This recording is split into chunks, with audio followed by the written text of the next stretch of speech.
ఈ వీడియో చూస్తున్నటువంటి ప్రతి రైతు సోదరుడికి కూడా స్మా ఆగ్రో సైన్స్ ప్రత్యేకమైనటువంటి ధన్యవాదాలు తెలియజేసుకుంటుంది. అలాగే మా ఛానల్ని సబ్స్క్రైబ్ చేసి మమ్మల్ని ఎంకరేజ్ చేయవలసిందిగా కోరుకుంటున్నాం.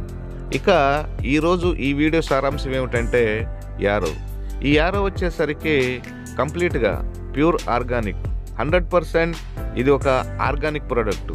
యారో వచ్చేసరికి కాంటాక్ట్ అండ్ సిస్టమిక్ యాక్షన్లో పనిచేయటం జరుగుతుంది.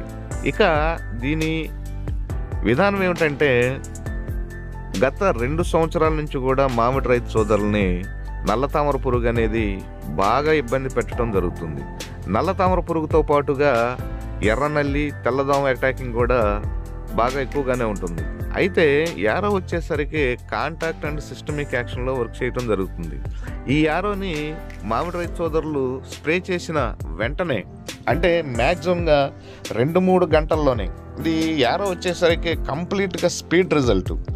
అయితే 2-3 గంటల్లోనే ఈ నల్లతామర పురుగు కావచ్చు, ఎర్రనల్లి కావచ్చు, తెల్లదోమ కావచ్చు, అలాగే పూతలో వచ్చే పురుగు కూడా ఏదైతే ఉందో ఈ 4టిని కూడా వితిన్ అవర్స్లోనే కంట్రోల్ చేయటమే కాకుండా, అంటే కంప్లీట్గా కంట్రోల్ చేయటమే కాకుండా కొత్త పూత, అంటే కొత్త ఫ్లవర్ కావచ్చు, రాలిపోతుంది అనుకున్న పిందిని కాపాడుకోవటం కావచ్చు, అంటే మొత్తం మీద వచ్చేసరికి దిగుబడికి ఈ యారో వాడటం వల్ల ప్రాబ్లమ్స్ అనేవి ఏవైతే ఉన్నాయో, నల్లతామర పురుగు కావచ్చు, ఎర్రనల్లి కావచ్చు, తెల్లదోమ కావచ్చు, ఆ ఫ్లవర్లో వచ్చే ఆ పురుగు అయితే ఏదో ఉందో ఈ 4టిని కంట్రోల్ చేయటమే కాకుండా మ్యాక్సిమంగా దిగుబడి పెరగటానికి కూడా, అంటే కొత్త పూత రావటానికి కావచ్చు, పూత పిందె రాలిపోకుండా కంట్రోల్ చేయటం కావచ్చు, ఈ తెల్లదోమ, ఎర్రనల్లిని, ఆ పురుగును కూడా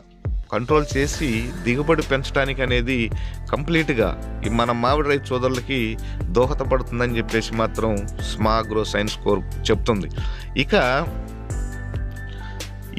ఈ యారోని స్ప్రే చేసిన తర్వాత మ్యాక్సిమంగా 4 అవర్స్ నుంచి 6 అవర్స్ లోపే, మామూలుగా 2-3 గంటల్లో దాన్ని ఆ 4టిని కంట్రోల్ చేయటమే కాకుండా 4 అవర్స్లో ఇంకా ఏదైనా మిస్ అయిందనుకున్నప్పుడు అది ఆటోమేటిక్గా ఫీడింగ్ తీసుకుంటుంది. ఫీడింగ్ తీసుకున్న తర్వాత కూడా అది చనిపోవటం జరుగుతుంది. ఎందుకంటే ఇది సిస్టమిక్, కాంటాక్ట్ 2 విధాలుగా ఈ యారో మామిడి తోట మీద రైతు సోదరులకి యూజ్ అవుతుంది. అయితే దీన్ని వాడే విధానం వచ్చేసరికి ఎకరానికి వచ్చేసరికి 250 ml. మ్యాక్సిమం మేము మిరప తోటల్లో వాడించినప్పుడు 100 ml నుంచి దీని డోస్ పెంచుకుంటూ వచ్చాం. కానీ ఏంటంటే మామిడి తోటలో వచ్చేసరికి స్ప్రేయింగ్స్ ఎక్కువగా ఉంటాయి కాబట్టి, అంటే వాటర్ కంటెంట్ ఎక్కువగా ఉండిద్ది కాబట్టి ఇక ఎకరానికి వచ్చేసరికి మేము 1/2 లీటర్ వరకు దీన్ని ఎక్స్పోజ్ చేయడం జరుగుతుంది.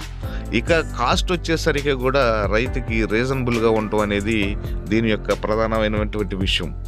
ఇక మేజర్ విషయం వచ్చేసరికి ఈ మామిడి తోటలో ఇంకా ఫ్లవర్ అనేది మనం ఇంక్రీజ్ చేసుకోవడం, అంటే దాన్ని ఇంకా డెవలప్ చేసుకోవడానికి మనకి ఇంకా 20 రోజుల వరకు సమయం ఉంది.